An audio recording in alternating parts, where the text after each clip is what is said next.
O-line depth is a concern. Says whom? Says whom?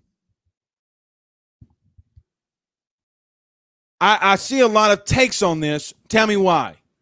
So every time somebody talks about the O-line, I want you to tell me why. So I'm going to start making people articulate why. Because I can't beat this. And Clifford, this isn't on you. This isn't on you. Why? Guys, you got depth. You have depth. The problem with this argument is that LSU doesn't have depth at O-line. Let's go down.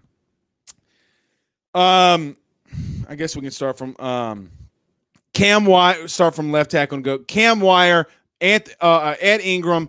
God, why is this? Liam Shanahan, Chasen Hines, Austin Deculus. Let's go Doomerville.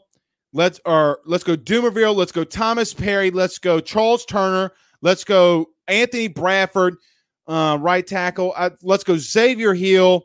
I mean, they got depth. Let's see. Let's continue to go. They got Dellinger. They got the kid Chemo out of Florida. Guys, when you start having 12, 13, 14 guys on your roster on scholarship at O-line, you have depth. The problem is everybody says that it's unexperienced. I understand what you're saying.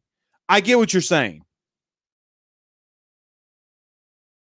Then make the argument for wide receiver. If you want to talk about the defensive line being the best on LSU's team, the best unit on LSU's team, explain Missouri. Explain Ole Miss. I just pulled Ole Miss up earlier. Explain this. The entire defensive line returns. This is not a shot at the defensive line. Get this. Let's pull up the calculator. Handy-dandy calculator.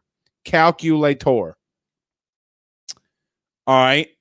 So Matt Corral, the quarterback, had 158 yards on 17 carries. Henry Parrish had 82 yards on 16 carries. Jerion Ely had 44 yards on 12 carries. And Jared Connor had 23 yards on 3 carries. So you mean to tell me that Ole Miss had 307 rushing yards, and everybody continues to say that this defensive line is the best in the SEC returning with all the talent, but yet they still allowed 307 yards on the ground. So I want people to start articulating to me, when you say the D-line's the best unit on this team, explain 307 yards. I will wait. Let me make this very clear. I do think that the D-line is the best unit on this team. The most depth, bar none. But if you want to talk about depth, if you want to talk about talent, you cannot tell me that 307 yards given up to Ole Miss on the ground is good.